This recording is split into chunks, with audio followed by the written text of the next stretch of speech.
Ever love TV egba me ba dore anyako abale kem yanya na nya dada chili mama pa akua egbenye 27th abale me eglon gba sha gbagba na me ba dore to mo egba chondi bu keke ba dash na ga wo ama and it's almost 8 o'clock me ba akara am veviara kenya kose abale kem yanya na kose is one of the favorites in the industry ike nene koya na ko keke yaro ye ne maponyo atanye mire godima hafa ele bonya fia kose wezoba anyako le ga wo ama yo mazore miang akpa egba mia dada chili mama o abali ko le industry ama wonto ha le industry ama fefo wala de karo nya kakaba dole mia domo abawo amadakari as one of the pioneer ye hala mafi odo movie industry adaji leke amia ko jole mia gba leke wako affect the movie industry as you see yo akpa na tonyo to mia wezo na ba npa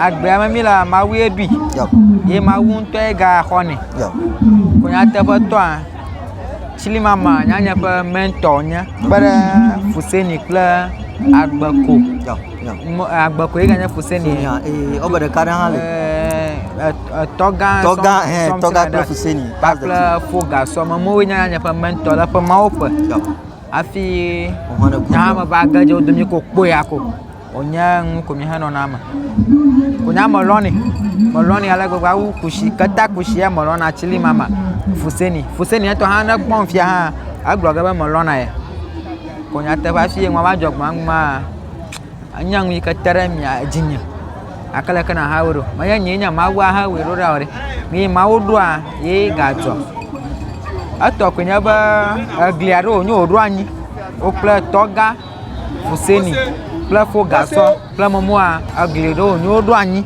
adadi komi ami va tuchumura jafi agle hamuna na ma lakana hawro yala mawushi mawunto ko yakbara mianchi baba jafi ato gato ike na to shi nyara ike be foundation amama wonya me ko bo alle foundation ike mi ho mi abatu re jika ka fia ame onye foundation le lawo ike nyaba gomodo pa na senwa o ma ba gudufia ike fiflafia enye no ike etetem de miaji etero ha ojibe le yiwa we kele suba wa ayide ngogo majibe ma did you ever plan dona ebuila or movie industry ba ogbereka you ba play you on stage your movie de kwa did you ever plan this or in your future elo susuma no afia yo akpaba na bia o chili mama pa manager nya 60 ye manya o mayone ba o nya pe chili mama je nya o do re ma wie po agbagba na nya bo san kwanye fia ma wie po yo bo fa nya pe chili mama o do kana o va ale nya nya ale nye e kanya koba mofu koba manya mu e kanya ma buina na mel ala ba nya fia mala fia nya kata dura kan yele ayi aklosh na mi anu no komi ayi ngogba mula black anya mare no nya ba o yo na dore fia dokuma na mula black bo manya yen to aba na je ko to mi ona do fi mi ga kwa ya ba we o to nya ko mi anu voli da ka ko akoko no do me dai kama yo sister fa ma pa o sister gona bo ale nya nya ale nya ka mi ko je ba mi ko na ha wala ka je fia to je gato ai kama pa wa nwa nya te ba anya mi manya ofu akba wewe ba ye ba da fubiara akanya ko chili mama ne dogo zira kaje ba bai okay yeah okay apart from chili mama ba you plan ba you our movie kaka matinje jokude ndaka varo ikanya akwea ko nyarota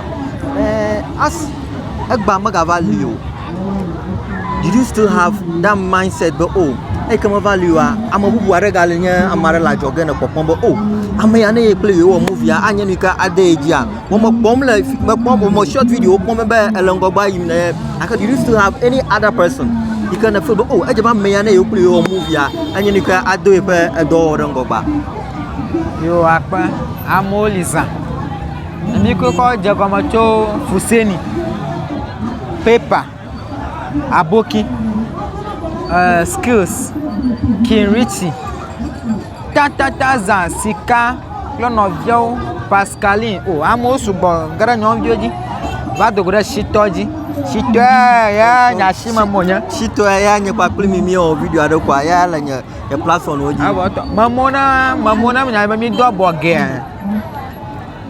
Kanya mai na ralo. Anye mai na raba nye ga double ge kluta. Kanya mai na ralo. Majibona a konde kamera ike egba. Fifia mi ada daima odu yaba. Emi o vola fi agba. As a movie industrial, nyake na glede nyatoma million mo. Mi kona ngole. Fifia o ga tronko gbogbo mi ga tronko gbogbo mi. Nyake na glede nyatoma million movie industry ma close be nya tefofu close be movie industry na nyo.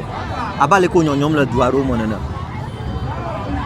Yo akpaba na go nyama. Nyapa movie industry la votari jine fi ya nya de wowo. Twe ichegbe e ma sugbon. Onye bo da si twe ichegbe ma nwa anyo. Nya wo deka. So nya to je ba da sina tonyeji.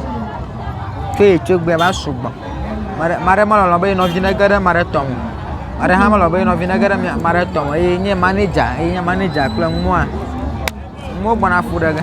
Manager nya nto nya onye. Ata kama. Da si vi won na ba publicity jimi mi la mi filafia.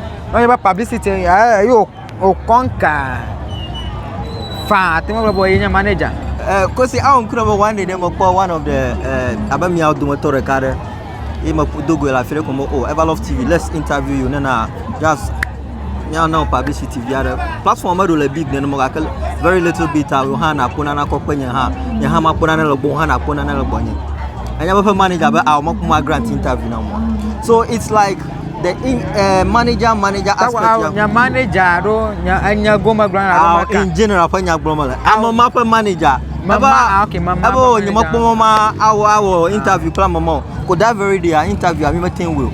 So as na global manager so people nya do wala industry ma I want you to ale yejiba you no zoe ale you are not trying to come clear for me because say anya ke global come clear. Nyama blogger on global nye onya ba nye bleu. Waje bana bleu. On to nya nya tefo. Ma yo kwanya saga fia na nya bana post nwi share social media. Ma yo kwa nya nya global. O buta ma choro bi. Butare jira ko okula ba jata pa no no mena. Afi ba mera va ba ka oti. Afi vota la ta. O buta ma choro kinchi. They should think. Yeah, na milio just ya to jagato are. Manya myanto ma nyore re kwervugo. Advocate arvuga. Oyo mi la fiare bo. Aju gbagbaja. Yeah, enya voter region. So apa enya voter region mi ala shine mi ano no plus so mi awe no wadango gba. Because enya ke na gbere o fans ogbo. Bakle fans of Everlove TV and maybe nam shorts and we are there to endorse my channel Everlove TV on YouTube and then Facebook. Ayo akpa tonya nya lumo promise ka danye ko fo twana azama gba mo do enya za ka gba oji alaba wa nya to ba tron ko ba kose to ko nya ba na follow me la ka Kose TV alaba Everlove TV ato ko nya ba na gara YouTube fifi la fia na ba ngoka Everlove EVER kuna love ran ko a subscribe tem ko na da bala la ba ka Catholic to ma church gaina ken ko na dire ka all notification ko na ono shima na ga mo post nwa we ko ga gba na mo over na ko gba la ma ela va vira akwa ma una irami ofocha botana mi nya we don